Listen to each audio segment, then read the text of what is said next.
7 से 12 तक के अध्यायों में हम देखते हैं कि कैसे भगवान उस अपने बारे में बताते हैं, अपना दर्शन देते हैं अर्जुन को, और किस तरह तुम मुझे पा सकते हो ये बताते हैं। इसमें मधुसूदन सरस्वती कहते हैं कि यहाँ भगवान ने भक्ति की महत्ता को स्टैब्लिश किया है कि एक अपने स्वरूप को बताया और दूसरा कि भक्ति के द्वारा मुझे प्राप्त कर सकते हो।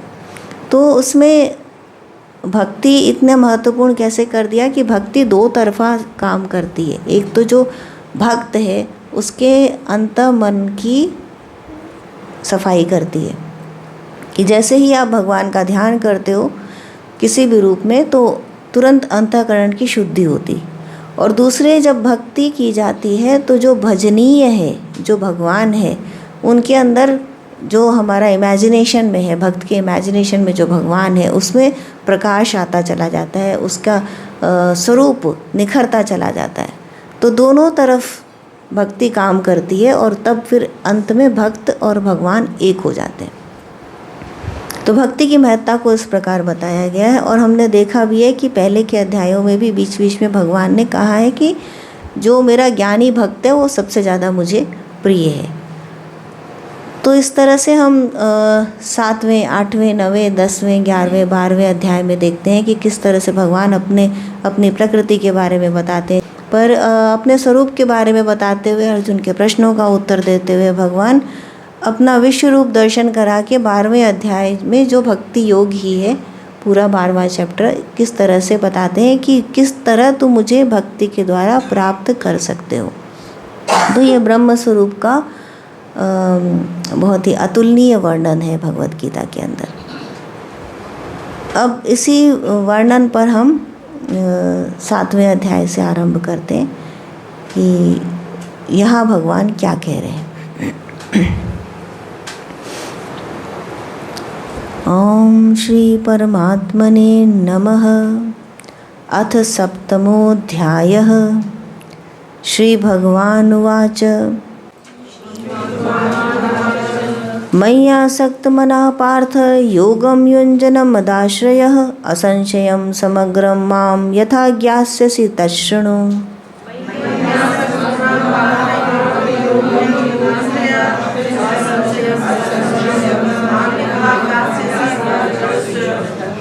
ज्ञानं तेहं सविज्ञानमिदं वक्ष्याम्यशेषतः यज्ञात्वा नेह भूयोऽन्यज्ञातव्यमविशिष्यते।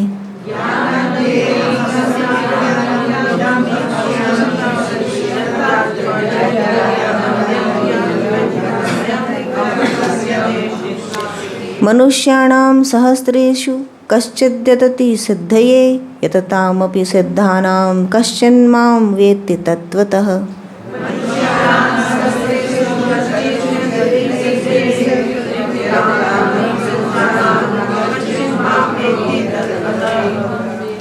भूमिरापो नलो वायु खं मनो बुद्धिरेव च अहंकार इतीयं मे भिन्ना प्रकृतिरस्तथा।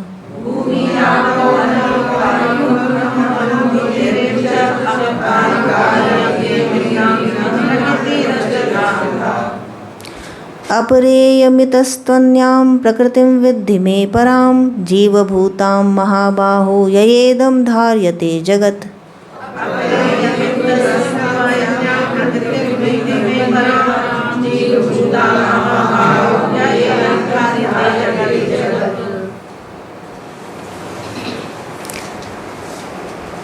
सो ये बहुत ही अनूठे श्लोकों के माध्यम से भगवान बताते हैं अर्जुन को अपनी द्विधा प्रकृति के बारे में।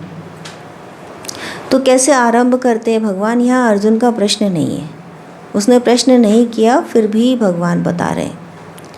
तो उनका करुणामय हृदय इतना बड़ा है कि तुम ना भी जानना चाहो तब भी वो बता रहे हैं। लेकिन जानना चाहता था अर्जुन, उसको ये नहीं पता था कि प्रश्न क्या होना चाहिए।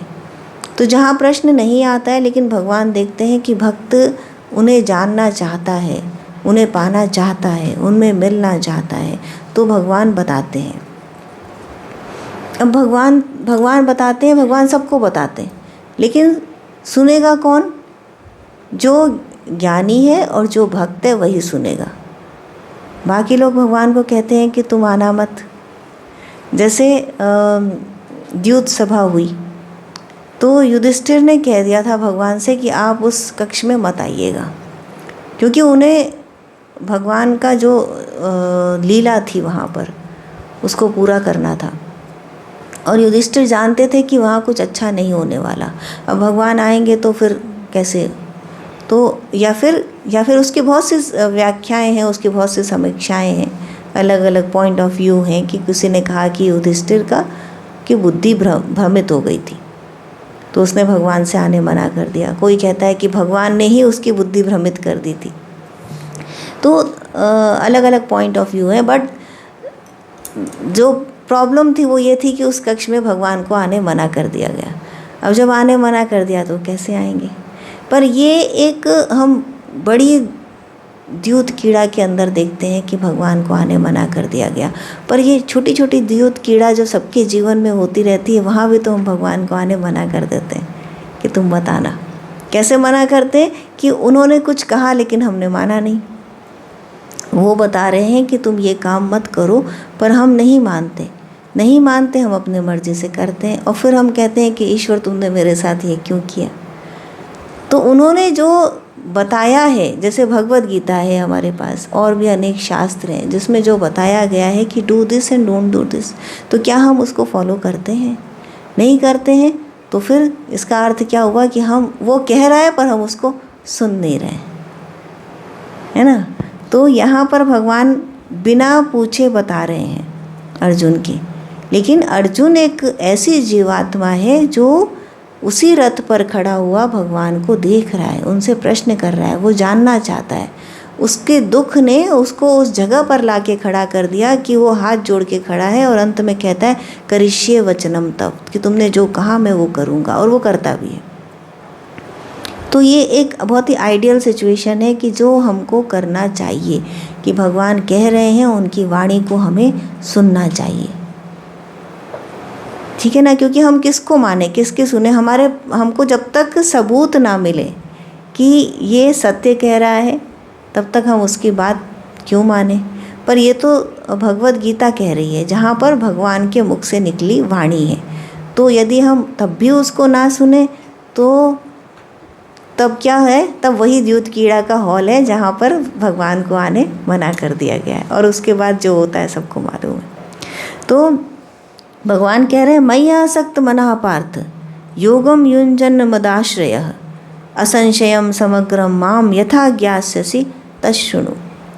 कि हे पार्थ, अनन्य प्रेम से मुझ में आसक्त चित्त तथा अनन्य भाव से मेरे परायण होकर योग में लगा हुआ तू जिस प्रकार से संपूर्ण विभूति, बल, ऐश्वर्य आदि गुणों से युक्त मुझको संशय रहित जानेगा, उसको तू सुन।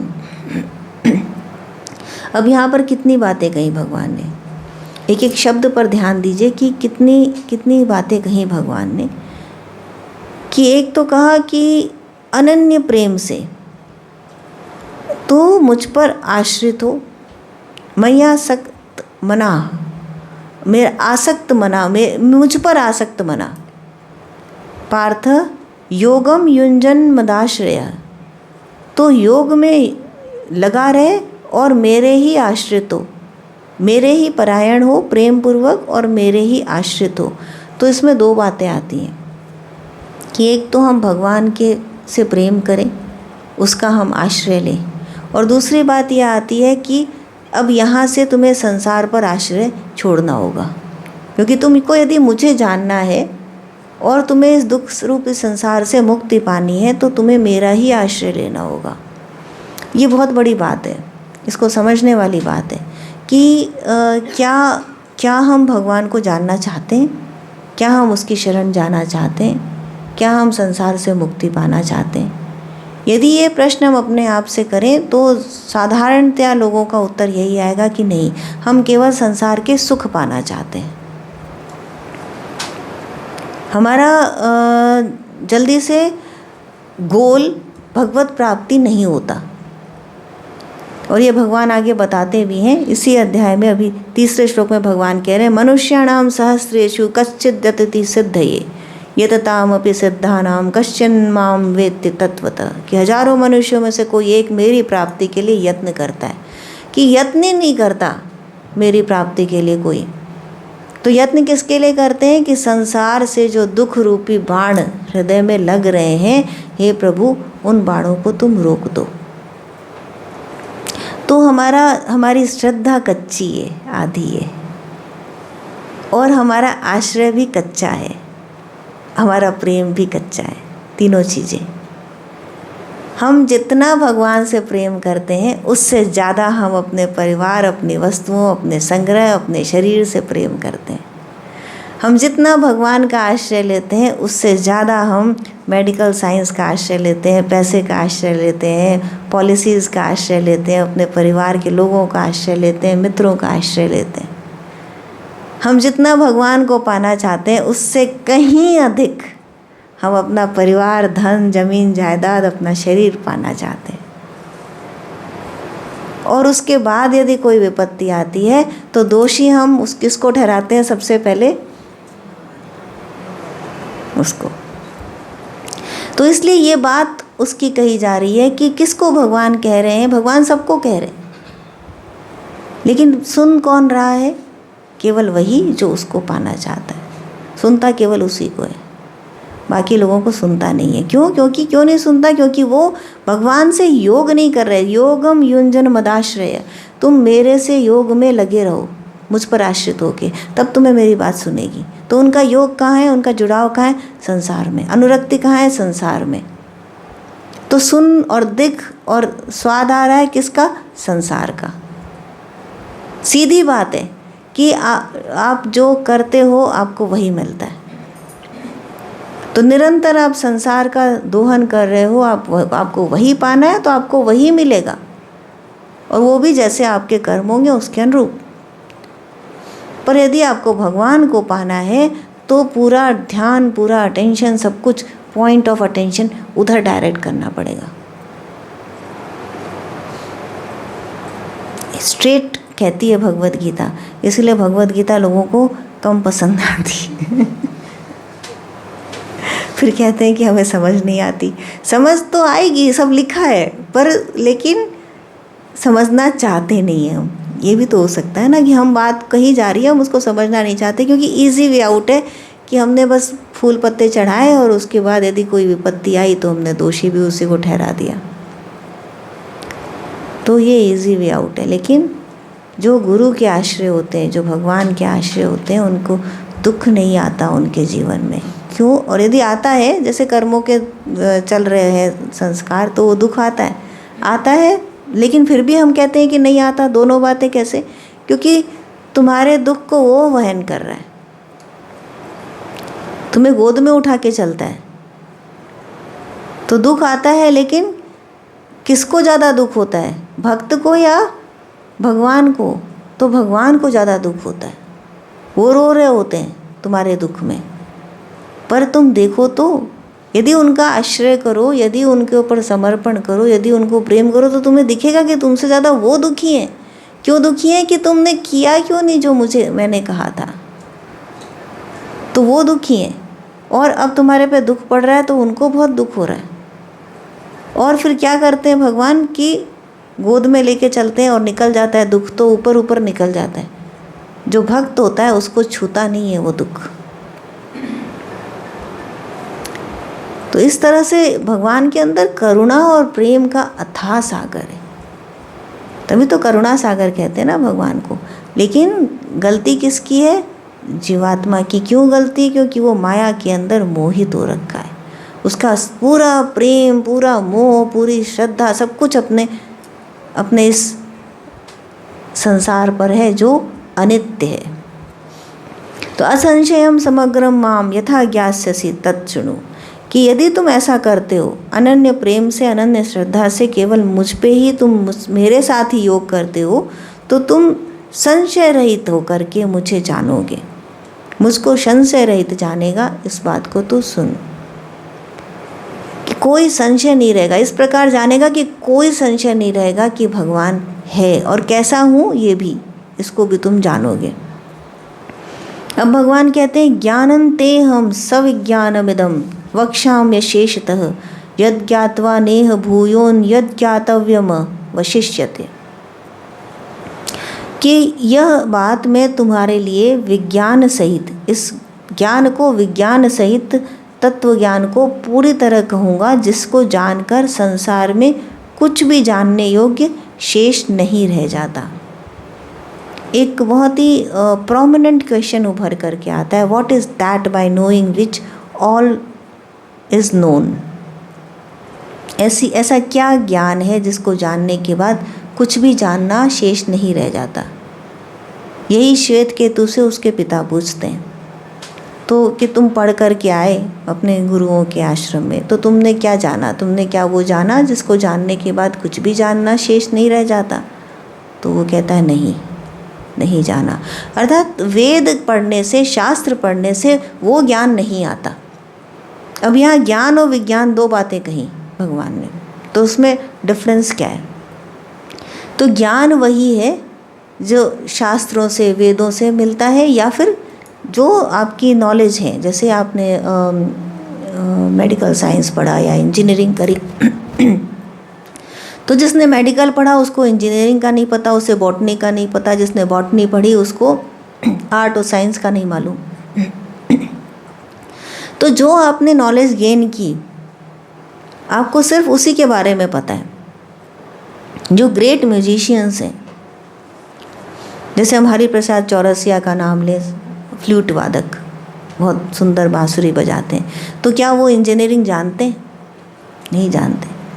इसी तरह से जो साइंटिस्ट हैं, तो क्या वो म्यूज़िक जानेंगे, आर्ट जानेंगे? क्या उनको खाना बनाना आता है? तो हर किसी को एक नॉलेज जो आप गेन कर रहे हैं, वो नॉलेज आपके उसी सब्जेक्ट के लिए, दूसरे सब्जेक्ट से उसका कोई लेना देना नहीं है। वो यदि आपको जानना होगा तो आपको उस सब्जेक्ट का अध्ययन करना होगा। हो सकता है कि आप 4-5 चीज़ों में विलक्षण हो, अद्भुत हो, लेकिन फिर उसके बाद भी बहुत वास्ट नॉलेज है जो रह जाएगी। आपने इंग्लिश पढ़ी, आपने मॉडर्न एजुकेशन पढ़ी, तो आपको वेद और शास्त्र नहीं मालूम। यदि आपने संस्कृत सीखी तो आपको जर्मन नहीं आती, आपको चाइनीज़ नहीं आती, फ्रेंच नहीं आती, आपको बंगाली नहीं आती। तो हर एक चीज़ का नॉलेज लिमिटेड है। पर ऐसा क्या है, ऐसा कौन सा ज्ञान है जिसको जानने से सब कुछ जाना जा सकता है? एक संत हुए बहुत बड़े, तो उनको एक बार उनके स्टूडेंट्स ने पूछा कि हम जानते हैं कि आप रियलाइज्ड सोल हैं, तो रियलाइजेशन क्या है, आपको सब कुछ मालूम है, तो क्या आप बता सकते हैं कि इस जो कबर्ड रखी थी वहाँ, तो किस अलमारी के अंदर क्या रखा है?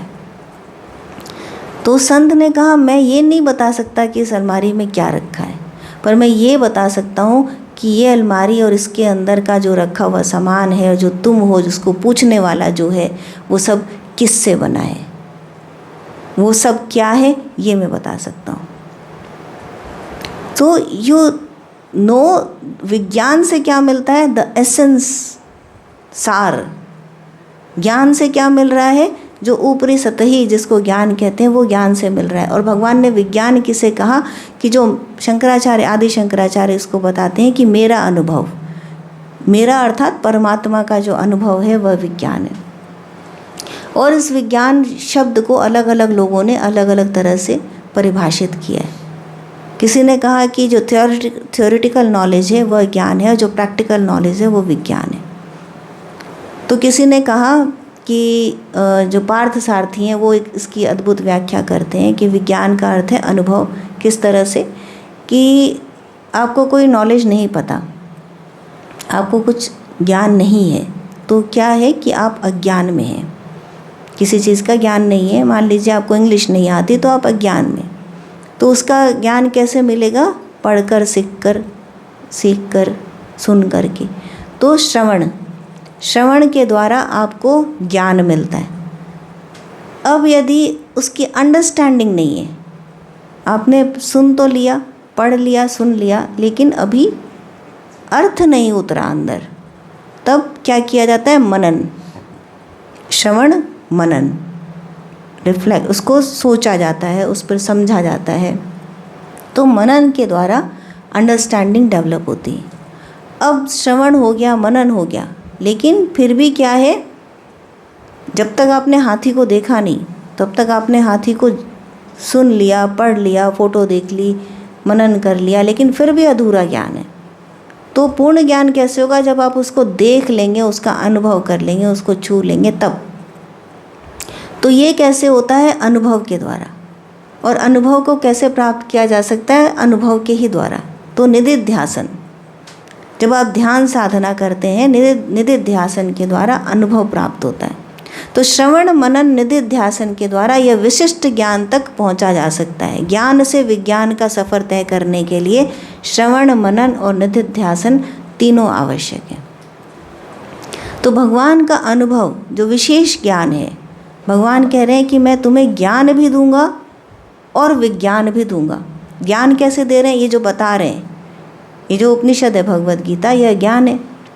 तो जैसे वेद पुराण शास्त्र हैं, उसी प्रकार भगवद गीता ज्ञान के रूप में तुम्हें मिलती है। तुमने उसको पढ़ लिया, सुन लिया। अब यदि तुम उस पर मनन करोगे और निदिध्यासन करोगे, तब वह विज्ञान रूप में तुम्हारे सामने प्रकट हो जाएगा। तो इस तरह भगवान बता रहे हैं कि तुम्हें ज्ञान भी दूंगा, विज्ञान भी दूंगा, लेकिन उसके पहले उन्होंने एक श्लोक में लिख दिया कि तुम्हारे सामने प्रकट कब होगी?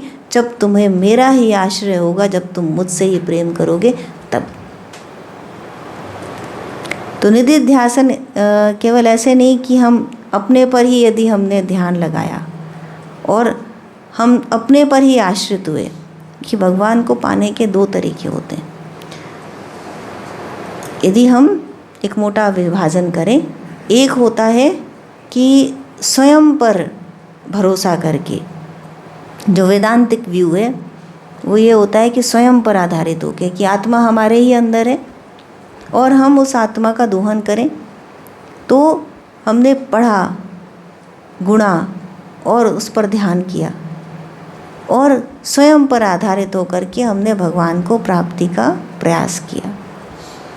तो ये थोड़ा डिफ़िकल्ट होता है, थोड़ा क्या काफ़ी डिफ़िकल्ट होता है, क्योंकि आप अपने पर ही आधारित हो, अपना ही अपने आपको आश्रय है, तो उसमें अहंकार आने का भी बहुत ज़्यादा चांस रहता है। और जो प्राय करके देखा जाता है कि वेद पुराण शास्त्र जो पढ़े लिखे पंडित बन जाते हैं, उनके अंदर अहंकार और अधिक बढ़ जाता है।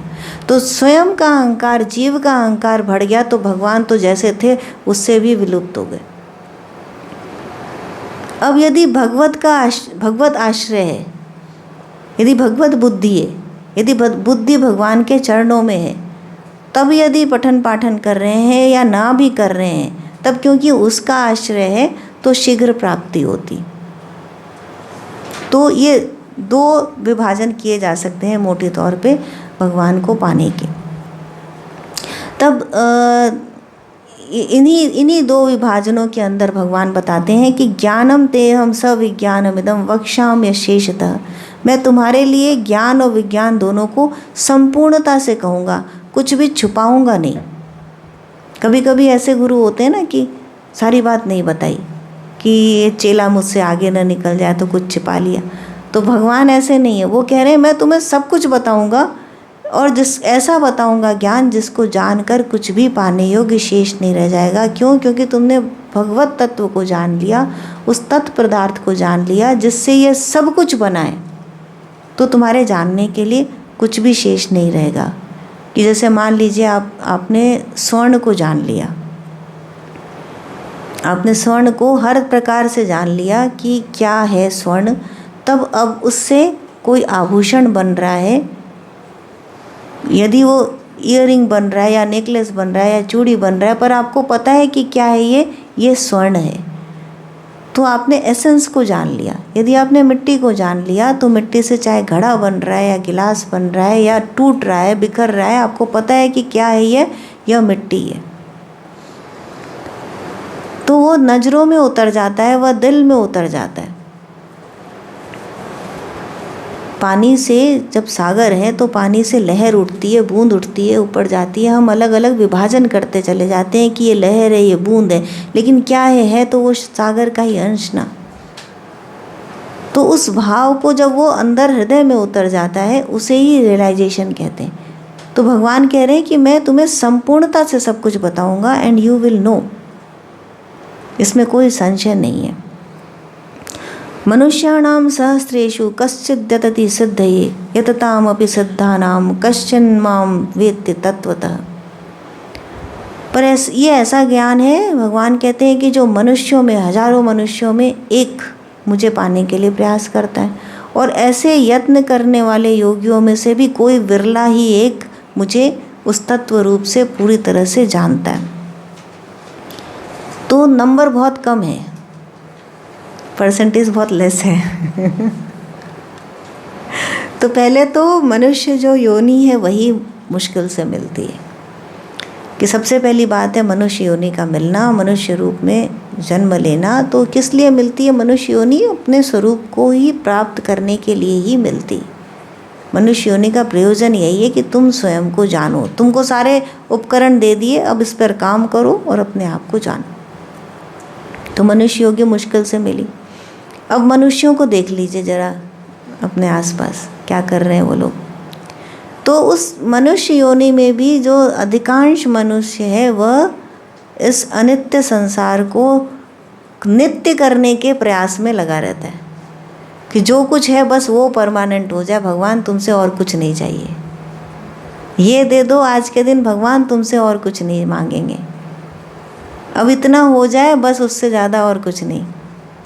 और जो लोग भगवान को नहीं मानते हैं, सिरे से ऐसे लोग भी हैं जो भगवान के अस्तित्व को होने से ही डिनाई करते हैं कि वो है ही नहीं, तब वो क्या करते हैं, तब वो उसी अनित्य संसार को नित्य करने की, अपने सुख को और बढ़ाने की कोशिश में अनवरत लगे रहते हैं। पूरा जीवन ऐसे करते करते बिता देते हैं। अंतिम शैया पर भी उनका यही रहता है कि किस तरह से और हो जाए, किस तरह से और मिल जाए। तो ऐसे करते करते ही वो चले जाते हैं। तो हजारों मनुष्यों में से एक मेरी प्राप्ति के लिए यत्न करता है। किसी के दिमाग में आता नहीं कि भगवान को पाना है।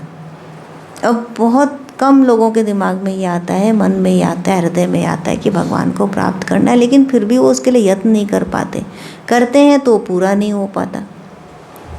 तो उन यत्न करने वालों में से भी कोई एक विरला ही होता है जो मुझे तत्व से जानता है। अर्जुन अब तुम वो सुनो, भगवान कह रहे हैं, वो अर्जुन को बता रहे हैं वो ज्ञान। और अर्जुन कौन? अर्जुन कौन? हम में से कोई भी अर्जुन बन सकता है, लेकिन अर्जुन की कंडीशन क्या थी कि एक तरफ कौरव सेना खड़ी, एक तरफ पांडवों की सेना खड़ी है। अर्जुन के रथ पर नारायण भगवान, और अर्जुन अपना दुख रो रहा है किसके आगे? भगवान के आगे। जब चुनाव की घड़ी आई थी तो अर्जुन ने भगवान को चुना था, नारायण को चुना था, नारायणी सेना को नहीं। वही पॉइंट था जहाँ डिसाइड हो गया था अर्जुन के संग क्या होने वाला है। उसके युद्ध का निर्णय वहीं हो गया था। और ये क्षण हमारे सामने, हमारे जीवन में आता ही रहता है, आता ही रहता है। ये ऑप्शन भगवान देते ही रहते हैं कि तुमको क्या चुनना है। और हम हर बार मूर्खों की तरह, दुर्योधन की तरह नारायणी सेना को चुनते हैं,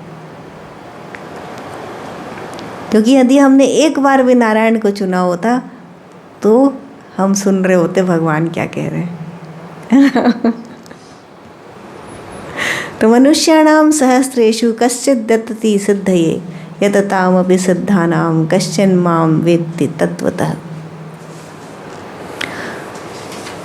अब इतना बता करके भगवान अपनी प्रकृति के बारे में बताते हैं कि मेरी 2 प्रकार की प्रकृति है, परा और अपरा प्रकृति। भूमिरापो अनलो वायु खम मनो बुद्धिरेव च अहंकार इति यम में भिन्ना प्रकृतिरष्टधा।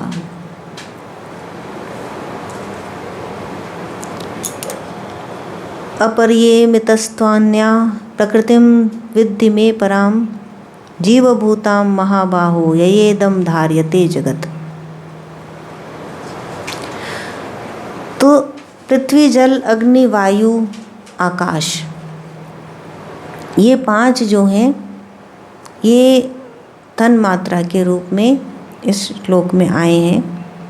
तो भगवान बता रहे हैं कि ये जो सब कुछ है, जो संसार है, ये जो जड़ पदार्थ है, जड़, ये किससे बना है? पंचभूतों से।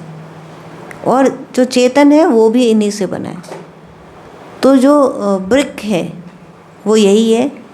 बैल खड़ा होता है तो उसकी जो ब्रिक होती है वो यही है। क्या है? पृथ्वी, जल, वायु, आकाश और अग्नि, ये 5 तत्वों से बना है। तन्मात्रा के रूप में ये बहुत ही सूक्ष्म है, अत्यंत सूक्ष्म, अत्यंत सूक्ष्म। और उनके शुद्ध स्वरूप से बनते हैं मन, बुद्धि, आकाश, मन, बुद्धि और अहंकार। तो मन, बुद्धि और अहंकार और ये 5 तन्मात्रा, ये भगवान की अष्टधा प्रकृति है। अब मन, बुद्धि, अहंकार आप देखेंगे कि जैसे चट्टाने हैं या इस तरह की पत्थर हैं, उनमें मन, बुद्धि, अहंकार नहीं है। मन, बुद्धि, अहंकार मनुष्यों में अधिक है और जीवों में, जो पेड़ पौधे वगैरह हैं, उनके अंदर मन होता है, मनोमय कोश, उनको सुख दुख का उनको भी अनुभव होता है। तो विकास की सीढ़ियाँ हैं ये, कि जिसको हम जड़ कहते हैं, एकदम पत्थर आदि, उसके अंदर क्या है, उससे अधिक जो पेड़ पौधे हैं वो उससे विकसित, फिर जीव जंतु प्राणी वर्ग उससे विकसित, और मनुष्यों में हम देखते हैं कि सबसे अधिक विकास हमको मिलता है। तो 8 प्रकृति के 8 प्रारूप हमको वहाँ दिखाई देते हैं, मन, बुद्धि, अहंकार के साथ। तो मन क्या कर रहा है? वह सुख और दुख की विवेचना कर रहा है। बुद्धि क्या कर रही है? वो एनालाइज करती है, तार्किक विश्लेषण करती है, क्या है क्या नहीं है, निश्चयात्मक होती है। और अहंकार क्या करता है?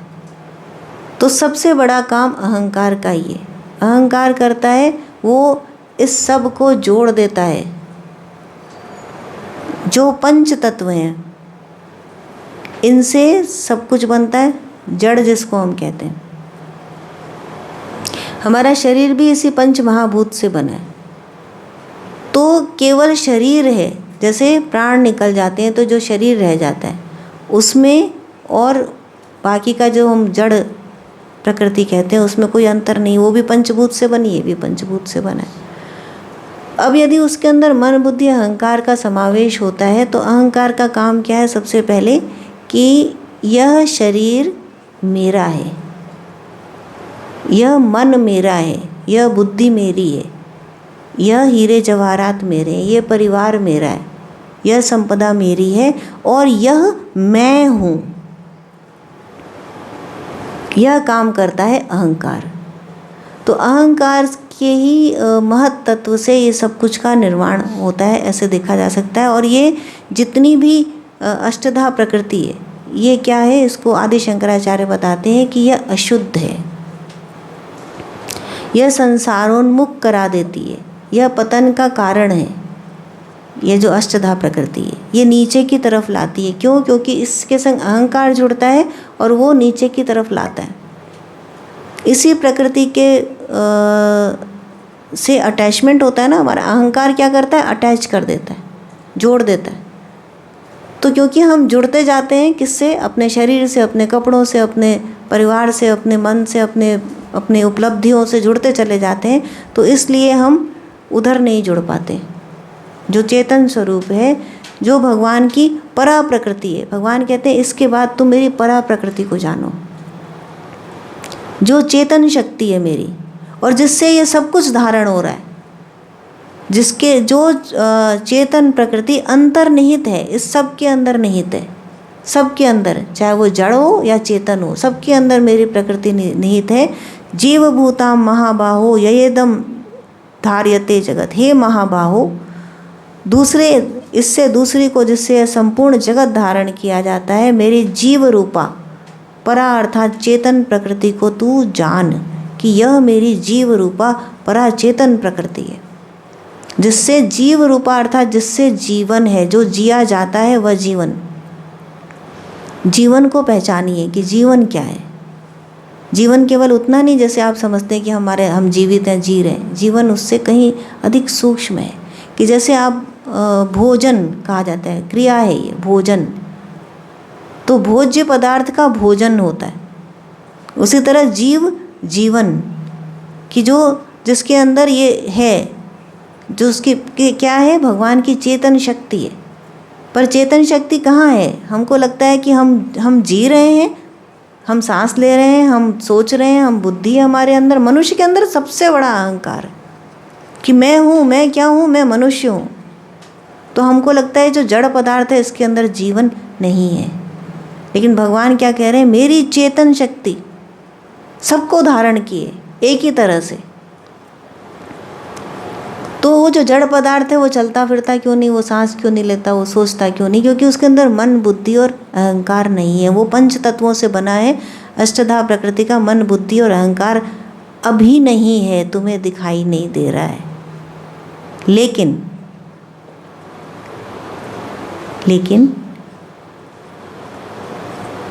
अहिल्या का एग्जाम्पल याद है? पत्थर हो गई अहिल्या, तो ट्रांसफॉर्मेशन देखिए। जीवन का जीवित, जिसको आप जीवित कहते हैं, वो पत्थर बन गई और भगवान का स्पर्श पाते ही पुनः अहिल्या बन गई। तो पढ़े लिखों से वो केवट ज़्यादा समझदार था। उसने कहा कि आपके छूने से मेरी नाव यदि स्त्री बन गई है, उसमें जीवन आ गया, तो मैं जीविका कैसे चलाऊंगा? तो पहले आपके चरण धोता है। तो जो कहानियाँ हैं, जो पुराण है, ये कुछ समझाने के लिए बनाए गए। तो जिसको हम जड़ प्रकृति कह के हेय दृष्टि से देखते हैं, वो भी भगवान की चेतन शक्ति से जागृत है। तो अब एक बात कह रहा है ये श्लोक पूरी तरह से कि तुम में और उस चट्टान में कोई अंतर नहीं। और तुम्हारा अहंकार इतना बड़ा कि तुम मनुष्य को ही मनुष्य नहीं समझते, तो उस चट्टान को तो क्या समझोगे अपने बराबर। तो भगवान कह रहे हैं मेरी प्रकृति को तुम ठीक से जानो कि जिस पंचभूत और जिस सबके पीछे पूरा मनुष्य समुदाय दिन भर दौड़ता है रैट रेस के लिए, वो सब के सब अशुद्ध प्रकृति है, मेरी निचली प्रकृति है। और जो मेरी चेतन शक्ति है, जो मेरी पराशक्ति है, वो तुम्हें दिखाई नहीं देती, जिससे ये सब कुछ धारण है, पूरा ब्रह्मांड जिसके कारण चल रहा है, जो मेरी अंतर्निहित शक्ति है। अब यही जिस रियलाइज सेंट की बात कर रहे थे ना, कि जिसने बोला कि मुझे वो मालूम है कि किससे ये सब कुछ बना, तो जो रियलाइज सेंट है वो क्या देख रहा है? वो भगवान की उस चेतन शक्ति को देख रहा है जिससे सब कुछ धारण किया गया है, जिससे सब कुछ बना है। कि जैसे एक स्वप्न दृष्टा स्वप्न देखता है, तो स्वप्न के अंदर उसको तरह तरह की चीज़ें दिखाई देती हैं, जीव दिखाई देते हैं, सब कुछ दिखाई देते हैं। और जब आँख खुल जाती है तब क्या? तब उससे पता है कि मैं सोया हुआ था और मैं स्वप्न देख रहा था। तो स्वप्न क्या है? स्वप्न उसका एक सबकॉन्शियस का थॉट लेयर है, उसके विचारों से बना हुआ और उसी के कॉन्शियसनेस में प्रकट है। लेकिन कुछ भी उसमें स्थूल नहीं है, कुछ भी ग्रॉस नहीं है, सब कुछ उसी से बना और उसी में समा गया। बस यही है जो जगत हमको दिखाई देता है, बस यही है, ये भगवान का स्वप्न समझ लीजिए। उसी की शक्ति है, अपरा शक्ति है, उसी की अपरा प्रकृति है जो हमको दिखाई देती है, जिसमें हम घूमते हैं, काम करते हैं और हम उसी को सब कुछ समझ लेते हैं। और हम भूल जाते हैं कि एक पराशक्ति, चेतन शक्ति है जिससे यह सब कुछ धारण है। तो जब अपना पॉइंट ऑफ अटेंशन हम इससे हटा करके उस पर केंद्रित करते हैं, तब हम उस क्षण हम जानने लगते हैं, तब हम भगवान क्या कह रहे हैं यह सुनने लगते हैं। जय श्री कृष्ण।